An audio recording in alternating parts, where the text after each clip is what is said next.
Hi, everybody. This is Chris Katolka, and I'm host of the Friends of Israel Today radio program. I cannot tell you how glad that we're all here together and that we can be a part of this amazing event this afternoon. Now, if you're just joining us for the very first time, maybe this is your first interaction with the Friends of Israel, welcome. Thank you for being with us. Let me just give you a brief history of the Friends of Israel. We were founded in 1938 by Christian businessmen, women, and pastors who really saw a need. In 1938, Hitler's hand was suffocating the Jewish people in Eastern Europe, and these Bible-believing Christians acted. They started raising funds in churches in order to reach out and to help these beleaguered Jewish people. And by raising funds, we were able to help bring some freedom and liberation during this very difficult time in Jewish history. And ever since then, the Friends of Israel has been proactive in investing spiritually and practically in the Jewish communities all around the world to show and share the love of the Messiah Jesus, and also to educate the church about the importance of Israel and the Jewish people from a biblical perspective. And that is why, to me, this event is so important. This event matters. Today, Steve Herzig is our host. Steve Herzig is the director of North American Ministries here at the Friends of Israel. He's also the author of Jewish Culture and Customs. He will be interviewing our guest today, Joel Rosenberg. Joel Rosenberg is a New York Times best-selling author. He is also the CEO and founder of the Joshua Fund. Now listen, if maybe at some point you need to get off during this meeting, please don't, but if you do have to, it's going to be recorded. You'll be able to go back to it and watch it again, or this is something that you'll even be able to share with your friends on Facebook, on any social media platform, so it will be available to you, so be sure to look out for that. Go to foi.org to find out more information about the Friends of Israel. This is really going to be a great event as Joel Rosenberg gives us some insights as to what's going on in Israel and really what the scriptures have to say about the last days and what they mean for us. It's going to be an exciting and informative hour. Thank you for joining us and enjoy. Steve? Thanks, Chris, and thank you for coming. Joel, thank you for coming. Great to be here. Well, I didn't come anywhere, but I'm glad to be with you guys from Jerusalem. Yeah, this COVID thing has certainly driven us all crazy, but it's forced us to do some creative things, and this is one of them. So we want to thank you for being here with us. I want to start off right away with questions to put you to work. And first question is, you know, in America, you're very familiar with elections, national elections. Every 4 years, we have elections, and we can tell because of all the commercials that go on TV. But that's nothing compared to what Israel's been going through in the last 2 years. In 2 years, you've had 4 elections, and there's the possibility, Joel, of a 5th one. I'd like you to comment on what's the feeling of the Israelis during this time?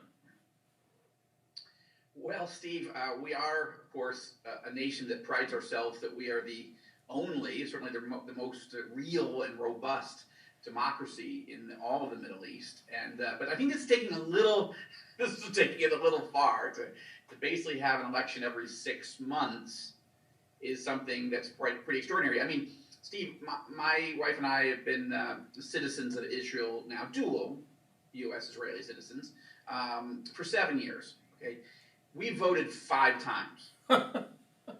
Now, I have a dear Palestinian Christian brother.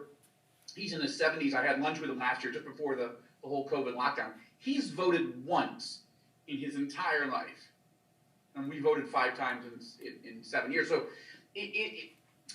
Israelis are unbelievably frustrated by this. It is not happening because the country is, has some desire to keep going back to elections. They're expensive. They're annoying. The problem is there is not a resolution. The country is divided almost exactly down the middle. I wouldn't say between left and right.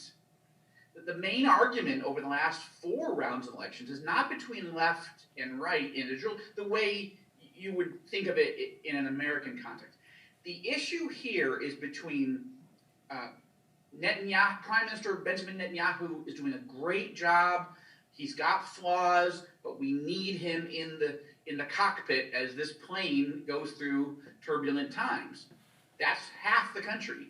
But the other half of the country says either he's a terrible pilot or he's been good in the past, but he's lost his way, and now we need to remove him from the cockpit and put in somebody else who can take us forward. Netanyahu is the longest serving prime minister in the history of the modern state of Israel. That's no small feat.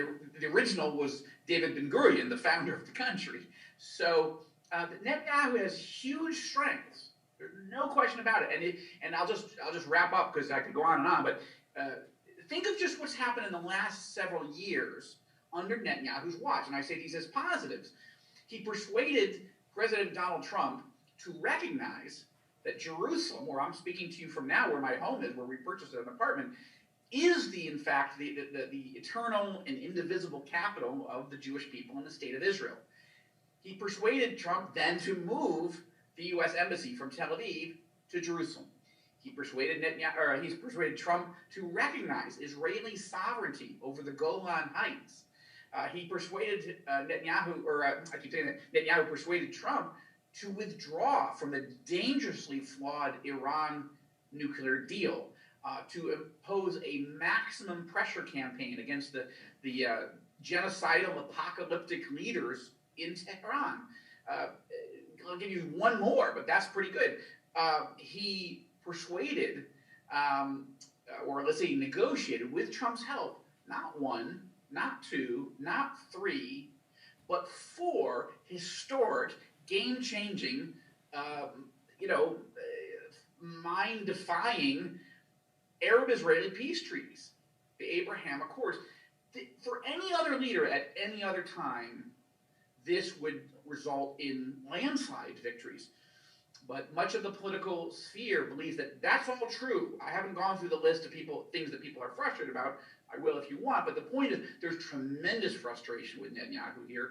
And even those who are his allies historically, many of them are breaking away from him. Well, you need the wisdom of Solomon in order to determine and prognosticate what might happen. But what you just said, Joel, I think really is helpful for the next question. And I think it's really important, especially for those in the United States. Most of our listeners are from there listening. You know, looking at the Middle East today, it is different. 70 years plus of history in Israel, and it's changed. And you just outlined those changes through the last administration. But things are topsy-turvy here. We have a brand new administration. We have the country has voted, and I know our listeners might argue as to about the vote and all that. All I know is we have a new administration. And that new administration is completely different in its views than the previous one. How do the Israelis, how do you think they're thinking about the Joe Biden administration and the implications? Will they honor what's been happening? What do you think is the trend? There's a number of different ways to look at that, Steve. I think the simplest way to look at it is there is cautious pessimism. I like that. By that I mean that Joe Biden has known more Israeli leaders personally, face to face, than anybody in Washington, anybody else. I mean, the man has been around for a half a century. He personally knew Israeli Prime Minister Golda Meir. Okay, Netanyahu didn't know Golda Meir. Benny Gantz, our defense minister, didn't know. Nobody here in a high-ranking position, except for maybe our president, Rudy Rivlin, knew one of the founding mothers of the country. So when you think of, so that's one thing, is that Biden has a long history. It's a very positive history with Israel and with the Jewish community. Biden openly describes himself as a Zionist. That's not a term that most Gentile people, use unless they're a very devout evangelical, or, he's from a Catholic background. You don't have a history of people saying, I'm a proud Zionist. So, and he's also just a warm friendly person. And so he has a warm relationship. Even with Netanyahu, he once famously scribbled a signature on a picture of the two of them, Netanyahu and Biden. Biden wrote, "Bibi, I love you, even though I don't agree with one darn thing that you ever, that you stand for, or something to that effect." And I'm bleeping one of the words. So, but there's a warmth. There's a warmth that Barack Obama, the previous president before Trump, he did not have this. It was a train wreck. But the problem that Israelis have, whether they know this quote or not, essentially what Israelis worry about is the quote or the sentiment expressed by former defense secretary in the Biden administration, in the Obama administration, by former defense secretary Bob Gates. Gates said, I love Joe Biden. The guy's, fabulous. He's warm, he's friendly. If I ever had a crisis in my life, he's who I would call. But when it comes to foreign policy, Joe Biden has been wrong on every foreign policy issue for the last 40 years. That's from a friend. That's from a senior official in the Obama-Biden administration. And so this is a conundrum. Israelis don't want to panic, but Trump was so, whatever else you thought about him, he had huge positive ratings here in Israel because of what he did. Not because of every tweet and every controversy, but because the man just proved himself.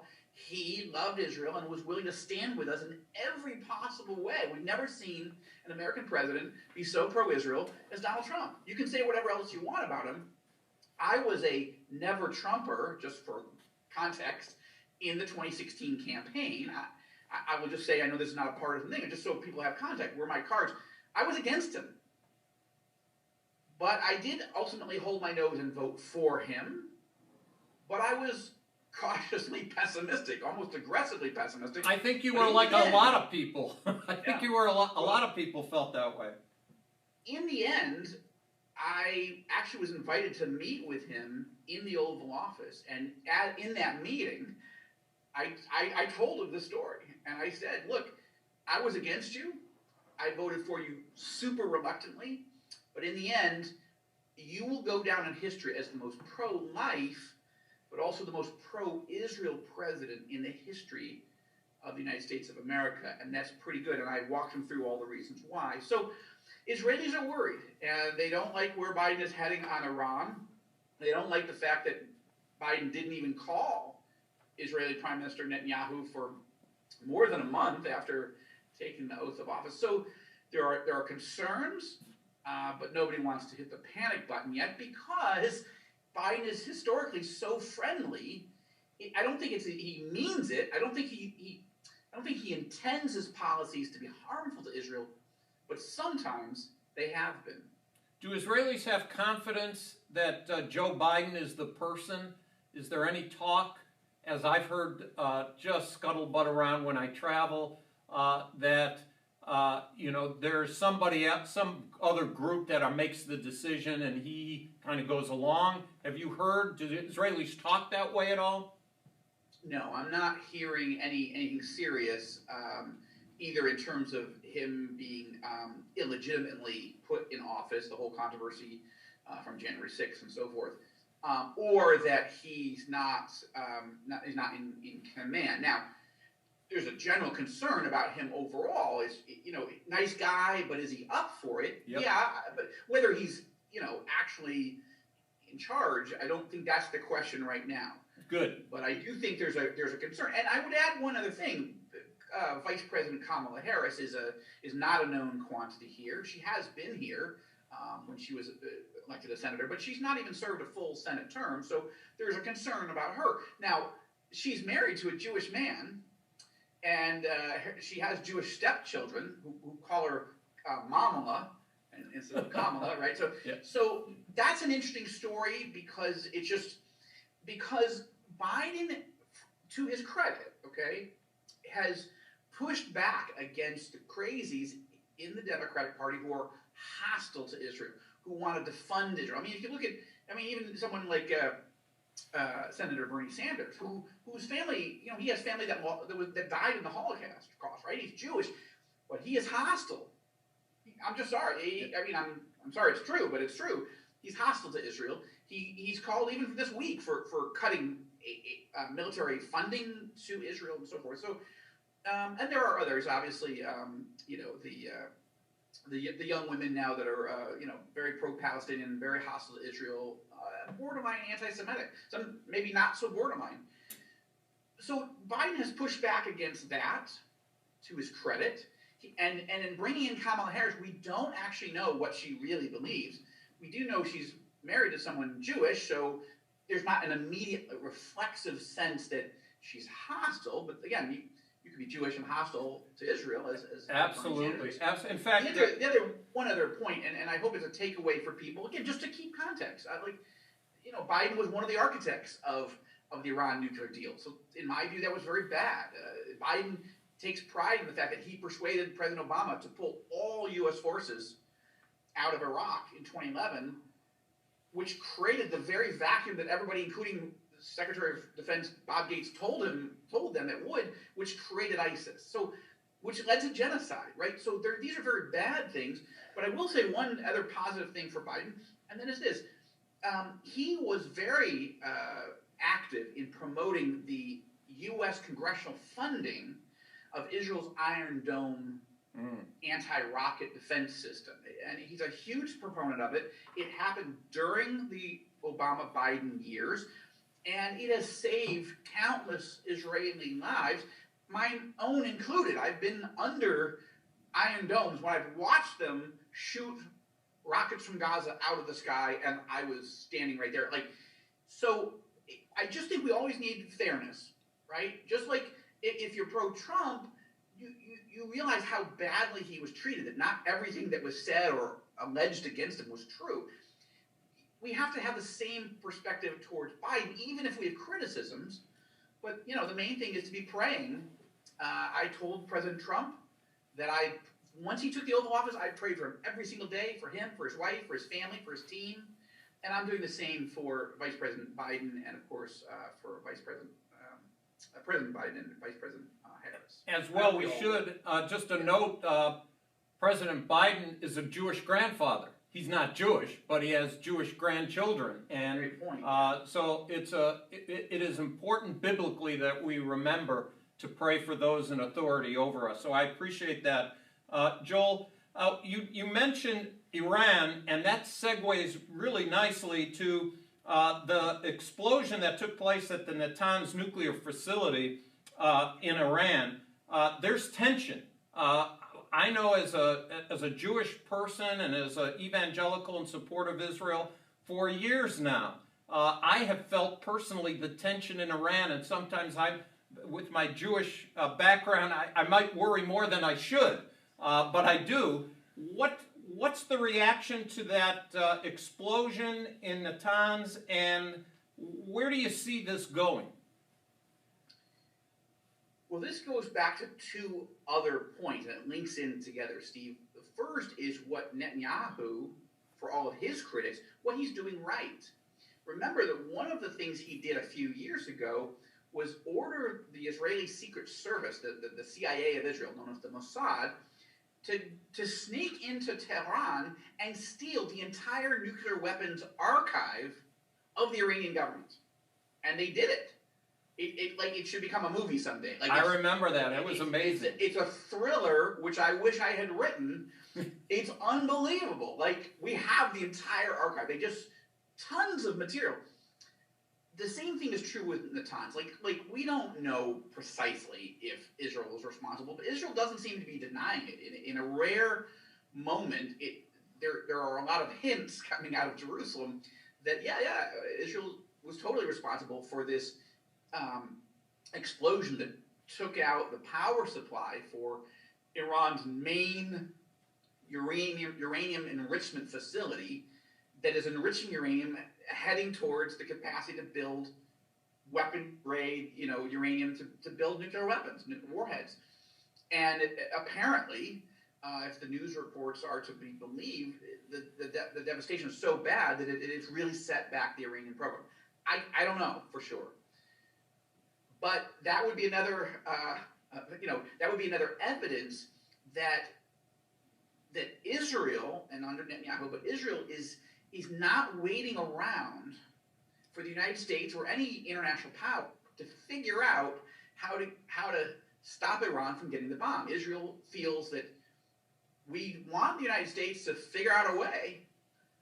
We're not happy with the Biden decision to go back into negotiations and possibly go back into the same nuclear deal that Israelis feel was so flawed and so dangerous and so hostile to our interests,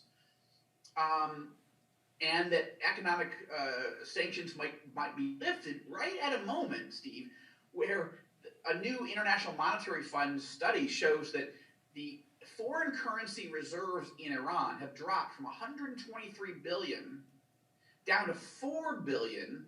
Wow.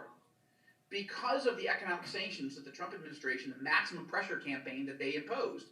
I actually did an interview today for our news site here, All Israel News, and we have a sister site, All Arab News. It'll show next week. We'll post it next week. But I interviewed former Secretary of State Mike Pompeo just before this call, and so I can just tell you, I'm not going to give away too much of that interview, but I'll just tell you that interview plus my recent interview with the defense minister here in Israel, Benny Gantz, and others is convincing me that Israeli leaders are deeply worried. I mean, they're trying to be very careful with their language with Biden, but they are worried that Iran is about to, the train is leaving the station towards a full-on nuclear weapons program.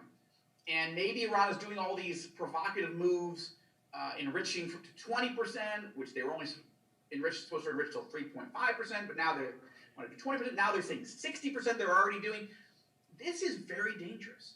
And Israel is taking actions, apparently, and not waiting for negotiations to work. And I think that's telling us that here's the headline off of this riff.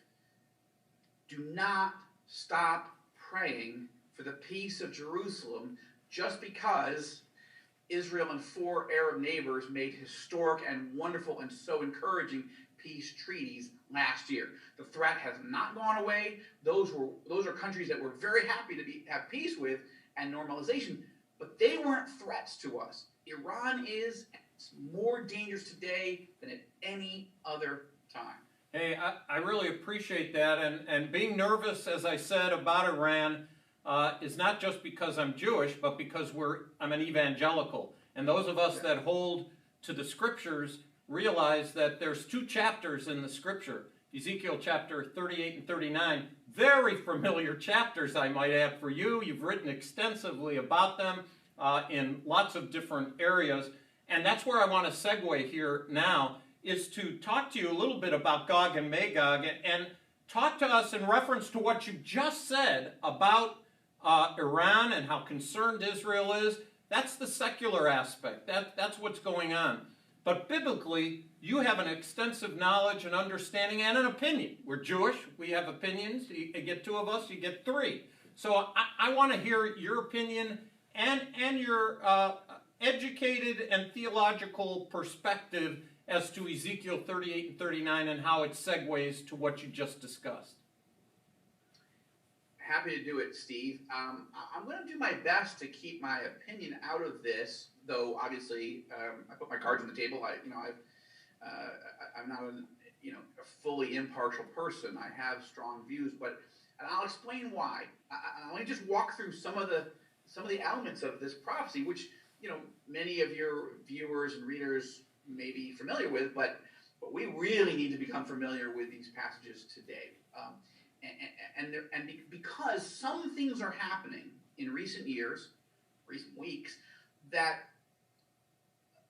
suggest that we may be closer to the fulfillment of the war of Gog and Magog than we realize. Now, I'm not saying that we are. That's where I want to be careful about injecting my opinion, like who really cares what Joel thinks, are we, aren't we? But I will tell you that I caution believers all over the world, wherever I speak, and in all my writing, we need to do what Jesus told us to do in Luke chapter 12. You know, he's like, look, you watch the Weather Channel. Well, he didn't say Weather Channel, but he was like, look, you know when it's you know, windy, or you know, when it's and there's a hot wind blowing, you know it's going to be a hot day. Like, it's not rocket science. Again, paraphrasing. Encourage people to look at it in Luke chapter 12. But you know that when it's, you know, red sky in the morning, sailors take warning.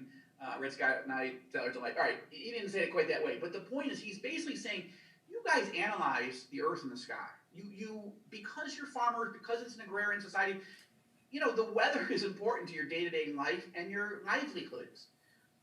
You hypocrites, why do you not analyze these present times? Now, what the Messiah was saying at the time was, there's a whole list of prophecies about when the Messiah comes, what would you be looking for? And you guys aren't connecting the dots.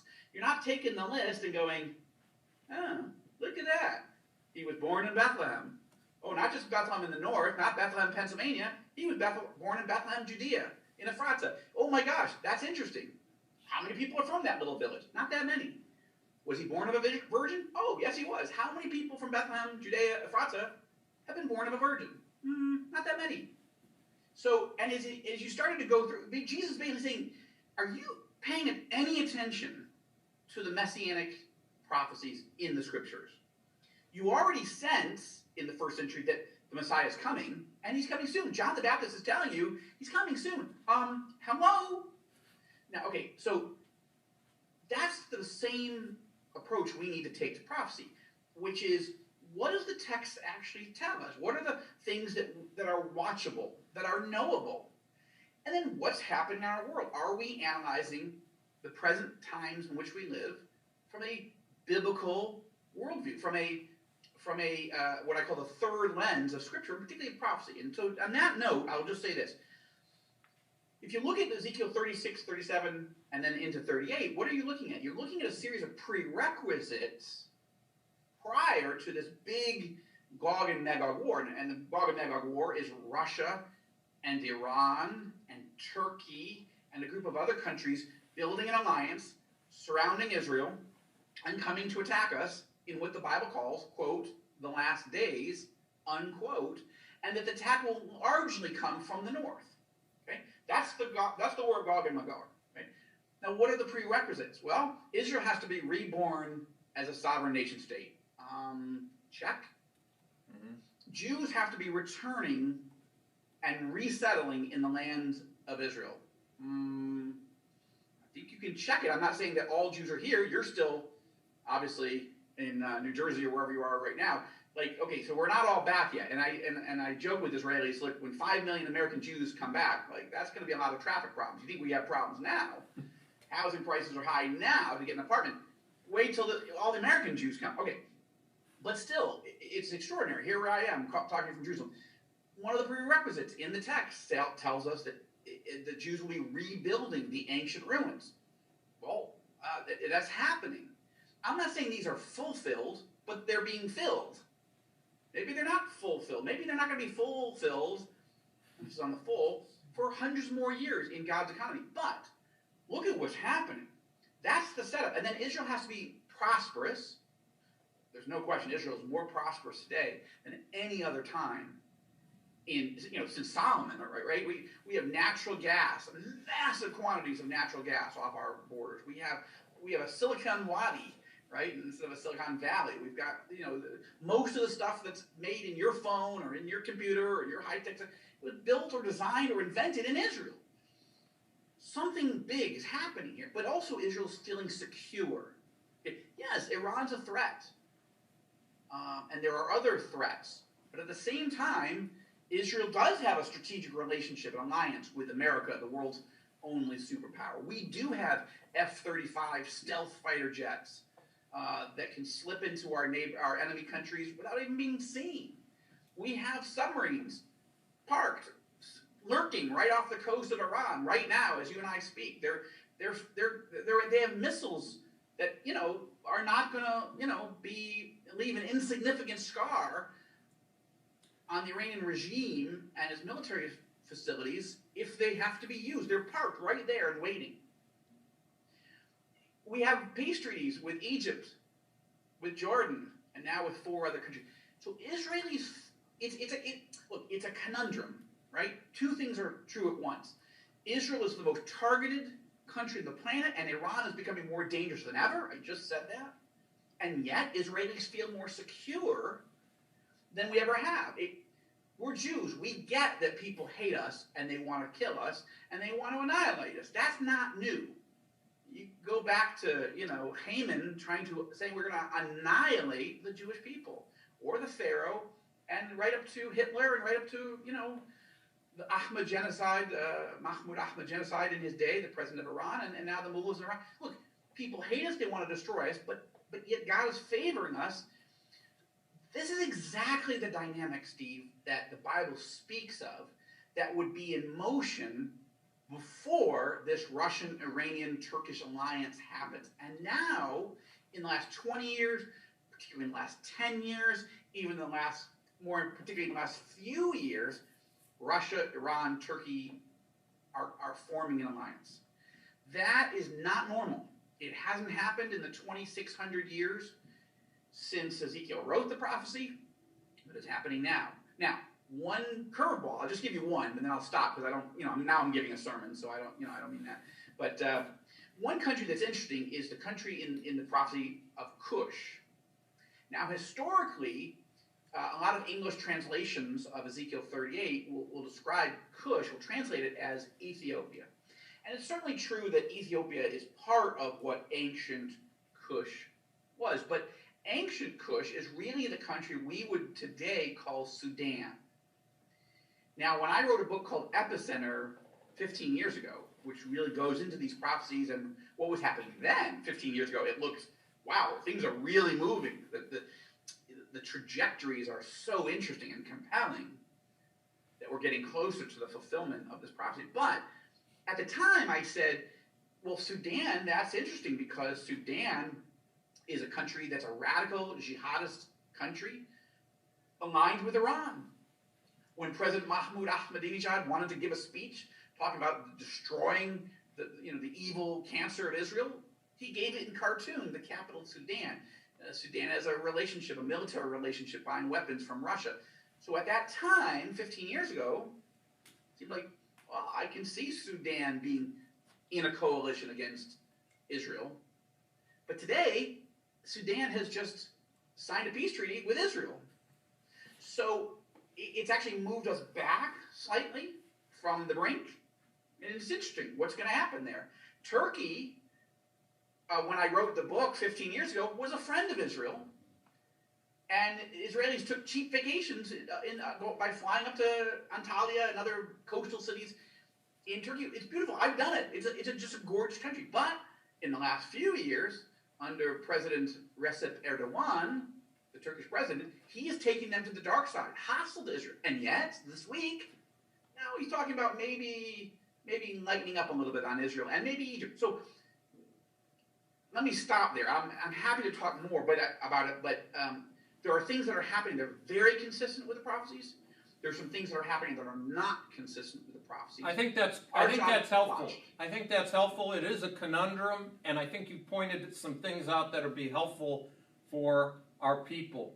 You know, Joel, the next question I want to ask you is personal, and it's going to really center on your journey that you and your family made as Jewish believers. You made Aliyah. That means you ascended. That means you went to Israel, immigrated from the United States to Israel. That's where you live now. You're talking to us from Jerusalem. But before we do that, Joel, I was talking yesterday to you in preparation for this meeting, and you commented something really significant to me and to those of us with Friends of Israel, and that is the impact that Friends of Israel has actually made on you and your family. Can you comment about that? How Friends of Israel has impacted you and your family? Well, I appreciate it.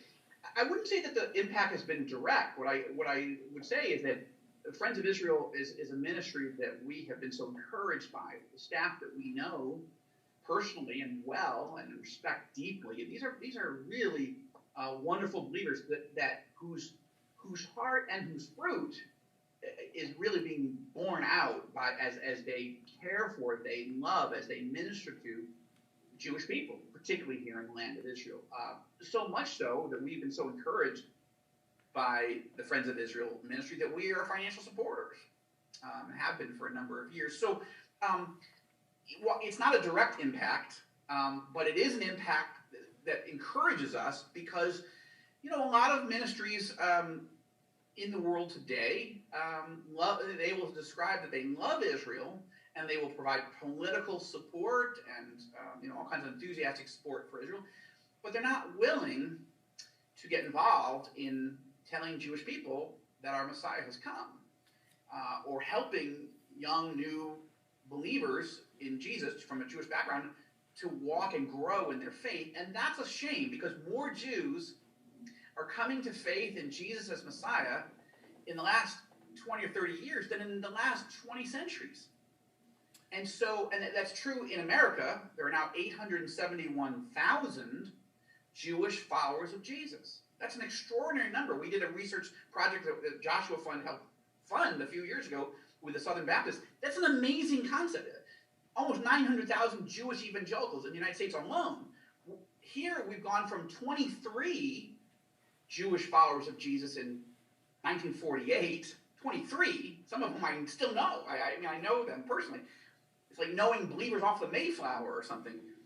But we've gone from 23 Jewish followers of Jesus here in Israel to 30,000, according to the Israel College of the Bible Study just a few years ago. That's growth. That's tremendous. And what we need today are ministries like Friends of Israel that are not ashamed of the gospel, knowing that it is the power of God for salvation to the Jew first, but not only to the Jew, obviously to the Greek as well, to the Gentile. So I'm encouraged. That's what excites us, and that's why we're grateful for the Friends of Israel ministry. I'm thankful to hear that. And, just like you, our staff has touched people who really don't know that much about the organization, but they know our staff. And that includes you. And really, when our staff touches someone, it's really Friends of Israel that touches them as well. And, since 1942, Israel My Glory has been a publication that we've used to really help people understand what God is saying. And the Friends of Israel reaches out and has influence in the Christian world through our award-winning magazine. That's Israel My Glory.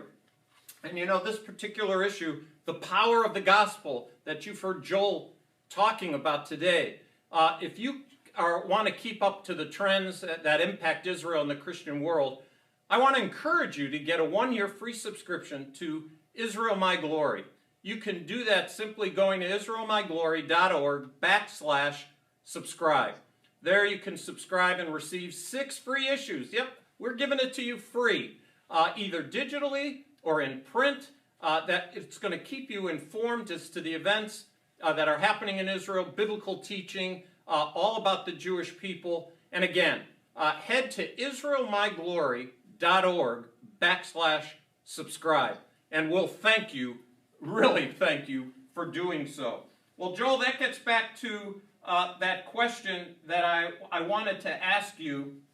As a Jewish believer who came to faith in Jesus, you were born in America, raised in America, you started your career in America, but now the Rosenbergs live in Israel. And that's such an encouragement to me. I know through the years, Jewish believers have had a difficult time, some being denied opportunity to live in Israel.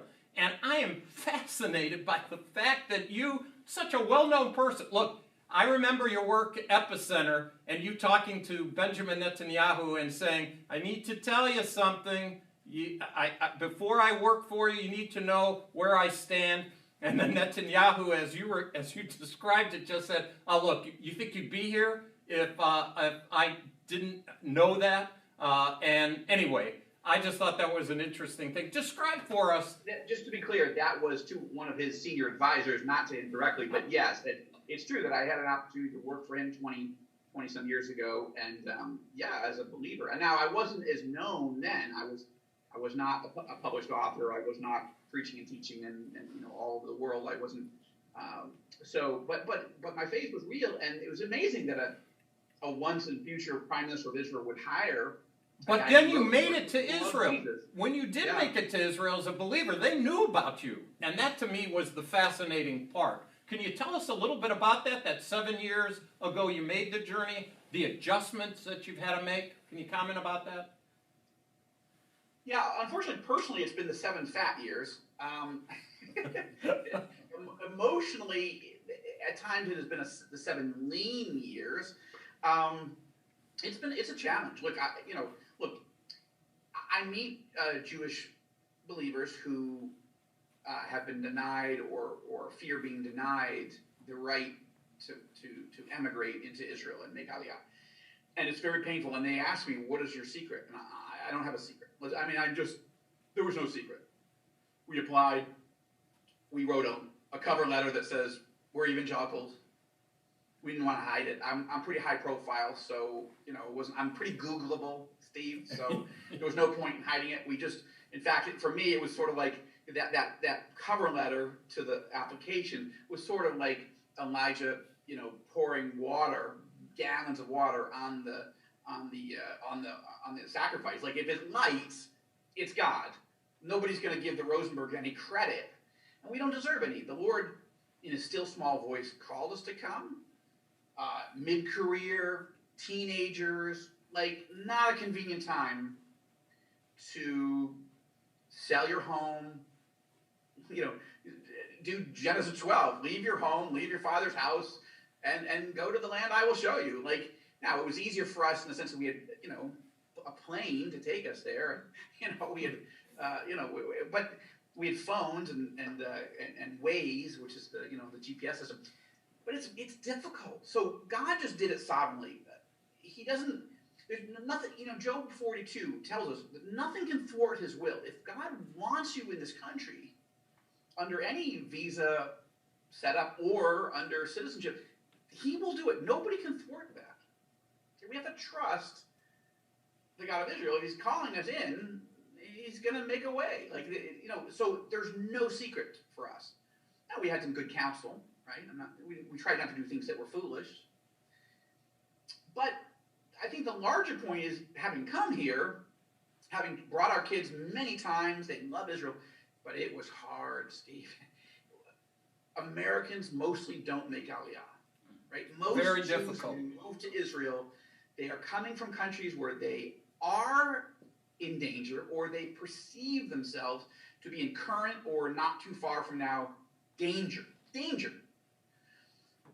And so when they hit the hard moments, which there are many in this country, more than we have time for,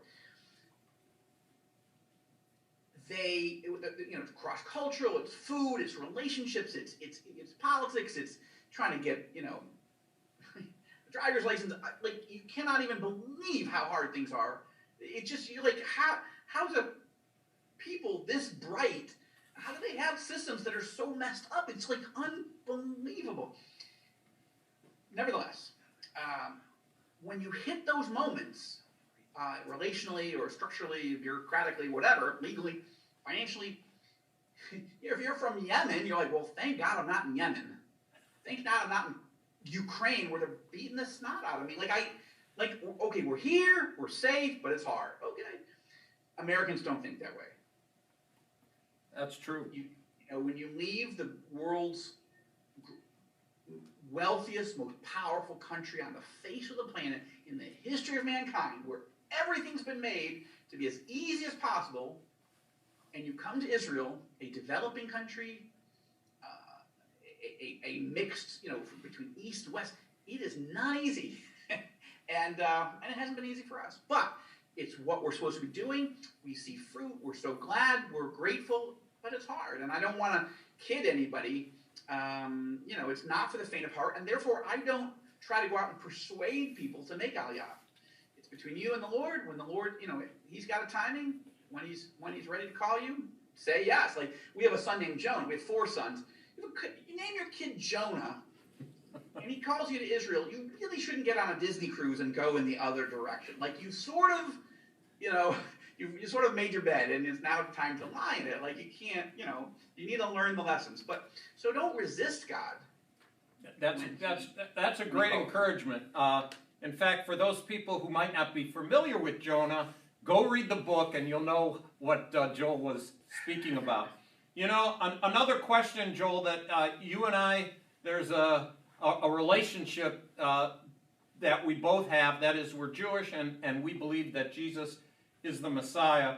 And when I told my parents, I come from an Orthodox background, when I told my parents, I need to tell you, there was pushback, big time pushback. But I can honestly say that I never got pushback from our culture, the American culture. It wasn't like I became a believer and now there are things that are going to happen to me and all that. But now you're in Israel as a Jewish believer. What kind of pushback do you get? And I want to put another question, if I can put two questions in one. When you get that pushback, I can tell by your zeal here that you've had opportunity to share your faith. And usually, for those of us, especially those of us who are Jewish, we go to the fifth gospel, that is Isaiah, chapter 53. So I'd like to hear what kind of pushback you get in Israel and what kind of opportunities have you had, and do they involve Isaiah 53? Well, Steve, I get a lot of opportunities. And I think I'm not normal in the sense that because of who I am and my profile, if I get invited to meet with a government minister or the president of Israel or cabinet ministers or members of Knesset or business leaders or any meeting that requires an appointment, somebody's Googled me. They've made a decision whether they want to meet with me or not. And if I clear that, the TSA, the Transportation Safety Administration, you get on the plane, if I clear the TSA system, at least that they are willing to be in a room with me, sometimes they don't want it known. Sometimes they really want an off-the-record meeting just to get to know each other, and I'm happy to do that. Sometimes, I'm interviewing them for our new, news site, All Israel News. Or some other context, but they have Googled me so they know. So this provides all kind of freedom and curiosity, right? There's not that many Jewish believers in Jesus here in Israel who have, who are New York Times best-selling authors or on Fox News or other, Christian Broadcast News or whatever, a lot, or who have been invited to lead 6 evangelical delegations to Arab countries to meet with the most senior Arab and Muslim leaders in the region, in the world, including the next king of Saudi Arabia. I've had that opportunity because God has opened those doors. And when somebody Googles me, they have questions. I have questions for them, but they have questions for me. So it's not that difficult to bring up Jesus and talk about him. And some really do want that conversation. Some are willing to have it. Some want it. I would say that when you just meet people in the street or your neighbors or whatever, yeah, that's a little more fluid, but it's also intriguing to them. It doesn't take long before they're like, "You guys are Americans. You're here. Why? What you're talking about, really, the more classic case are my boys. That we have 4 sons, and 2 of them have completed their or served in the army. One served his full term. One did what he needed to do, and then he was able to leave. That's pretty amazing. One of them served in an elite combat unit. Now, when you're an American Jewish teenager or young 20s, and you get drafted into the Israeli army as a believer, you have no place to hide. You're either going to crumble in your faith, or you're going to have a million opportunities, because they literally break you out on Shabbat. The guys who are religious, meaning Jewish religious, the way you grew up, they don't have to go. They don't have to work in the kitchen. So they ask you right at the beginning: are you religious or you're non-religious? Okay, so what do you say as a Jewish believer? No, by your definition, I'm not dati, religious, or Haredi, ultra-Orthodox. No, I'm not that. So oh, you're secular, you're Hiloni. Well, no, I believe in God. I believe. So everybody sees. These are small units. Everybody knows who you are, and they're asking. And if you're going to have a quiet time, I'll tell you one quick story.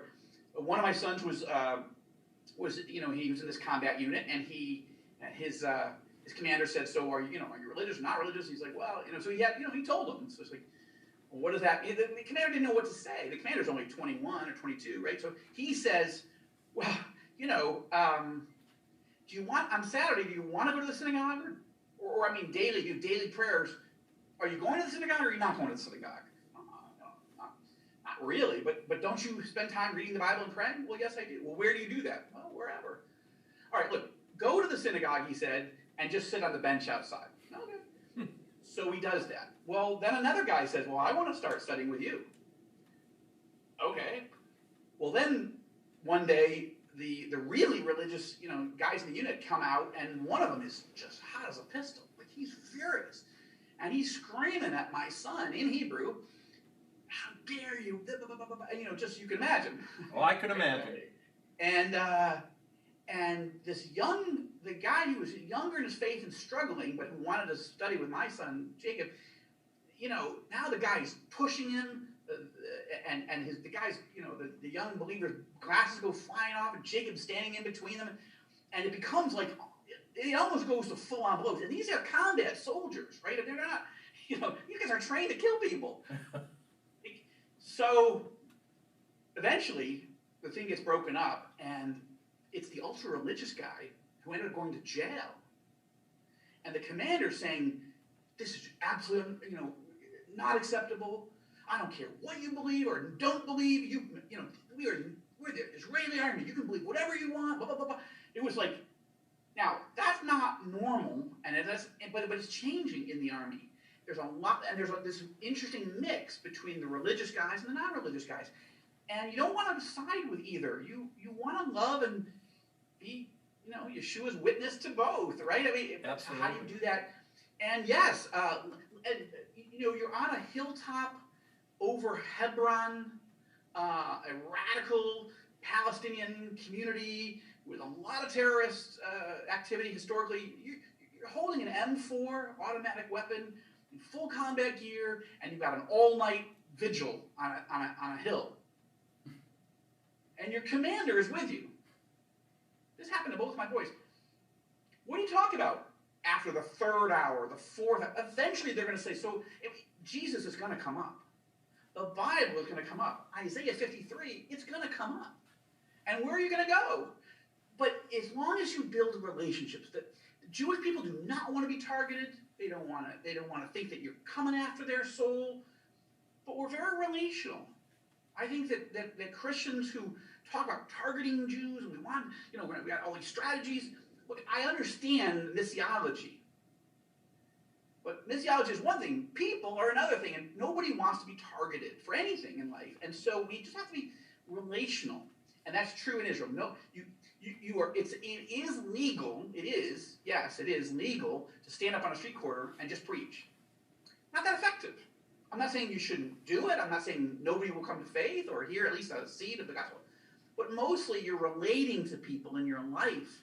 And as you do, everything comes up. And Jews are nosy people, so they will not be shy. Not at all. What do you believe in and why? And I love that. And I love that my boys have had some very difficult moments, but they've also been asked at times, I'll give you this last thing, both of the boys, multiple times, were asked in various moments in their service, hey, why don't you just, we all get to pick one topic and explain what we think about something on, on a little seminar. Okay, today, Jonah, you're going to speak, or today you're going to speak, Jacob.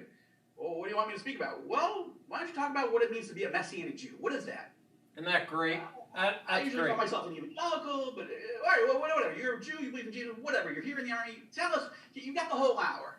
Isn't that great?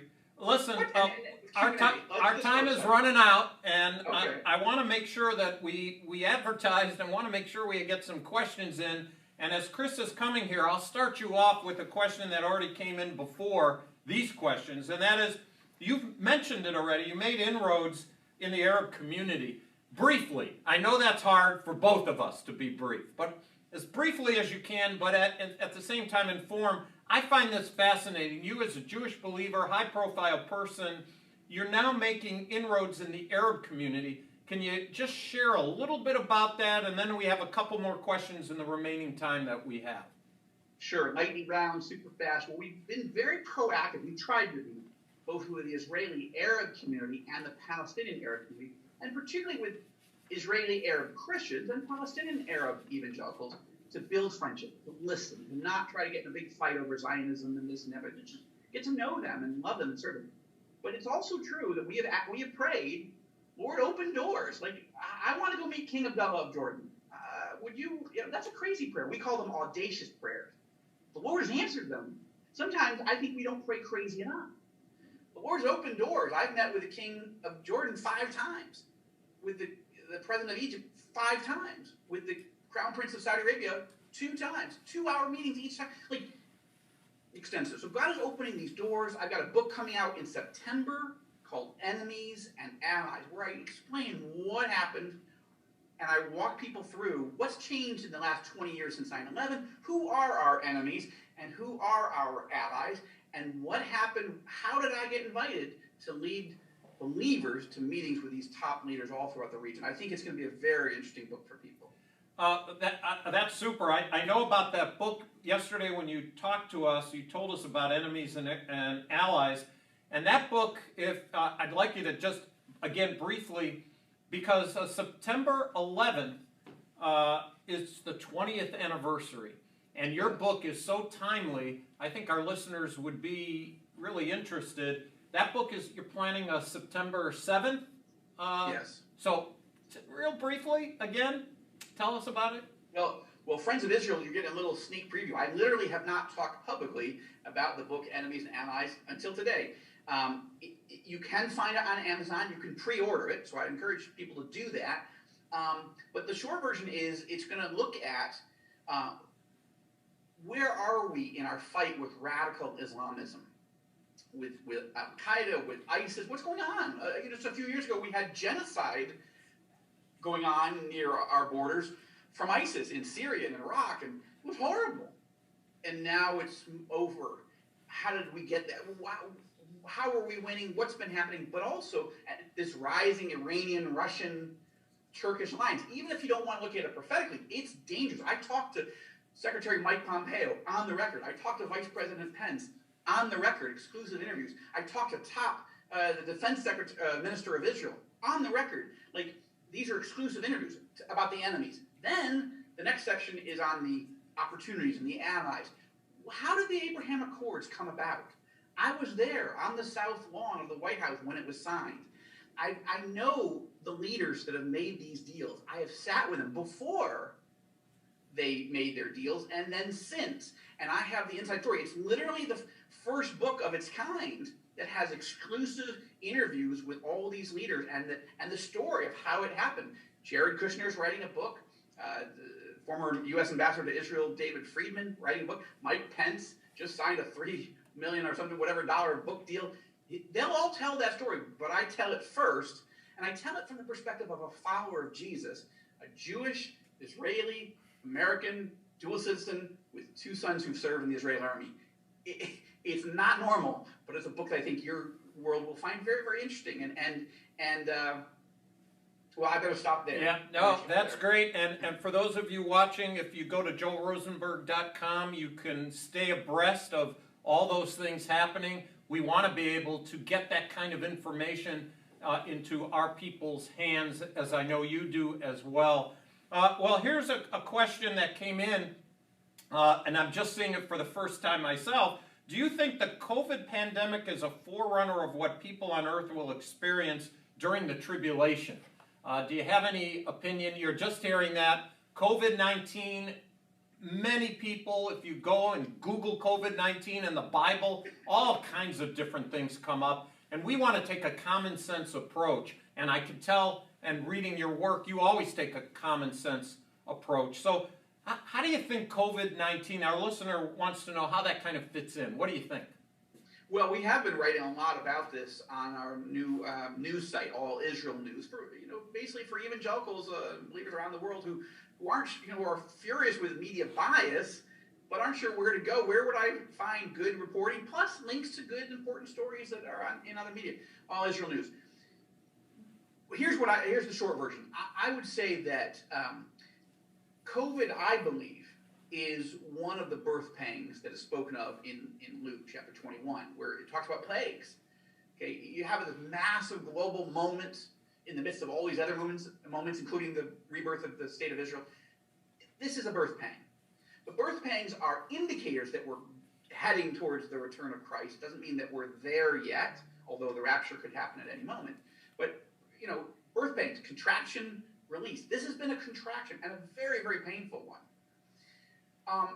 It is evocative of the type of government control that will decide where people can go and what they can do and when they can buy and when they can sell. It's not that yet. This is really, I push back against the conspiracy theories that what's happening here are governments inventing some crisis in order to take this control. This is a real crisis. 3 million people have died. More people have died in Israel of COVID than in the last 25 years of war and terror alone, like combined. So it's real. But it's also God's sovereign way of not only sobering people here in a birth pain contraction to get people to think, whatever I'm depending on my own, financially, emotionally, socially, whatever, I need God. Like, it ought to drive us back to the Lord. But it's also it's God's way of getting the systems of the world ready for what eventually is coming. I think that was true of 9/11, right? All the IDs and all the controls that we normally say, I'm not going to let my freedoms be taken away. Well, you want the plane to blow up or don't you? Like, no, I don't. So we say yes to things that are right in the moment, but the trend line is heading toward a place where it's going to be a turnkey operation for the future Antichrist, capital A, capital C, to take over the world. It's going to be a lot easier when that happens because of things like this that have put systems into place. So that's the simplest, fastest way I can put it. I really appreciate that. And we always have more questions than time. That's always the problem. And not always. I mean, people could be bored. They could have fallen asleep. I don't think that's the case. I don't think that's the case, Joel. I think it's been a great hour, and I can't tell you how much I appreciate the time that you've given.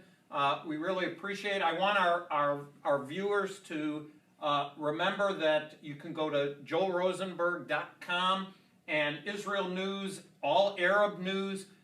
The kind of things that our people are so wanting to know are things that you're helping to provide. We certainly do as well. And so it's great to be co-laborers together with you. And I have so appreciated my time with you. And to you, those that joined us today, we both hope that you were encouraged to hear the truth. That's so important. Joel talked about the scriptures at the beginning. It's so important. We believe the scriptures are the truth, and we've discussed not just practical things, but biblical truth as well. And we want you to learn more about Joel, and again, go to joelrosenberg.com. And if you want to learn more about Friends of Israel Gospel Ministry, we want you to know more about us. I want you to go to foi.org. That's foi.org. Joel, again, I want to say thank you, give you a chance to say thank you to our listeners as well. Oh, absolutely. I'm honored, Steve, to be with you. Thank you, all of you who are joining in live in this webinar, and those who will watch it in the days and weeks ahead. It's been an honor to answer your questions. I hope that the resources that I'm providing, either through All Israel News, All Arab News, the Joshua Fund, or the books and Twitter, and all the different ways to try to educate and mobilize the church to bless Israel and her neighbors in the name of Jesus. This is the mission, and it's great to be with you guys all today. Well, you've been a blessing to us, and so have you, those who've turned in. What a blessing. We appreciate it. Lord bless. Have a great rest of the day.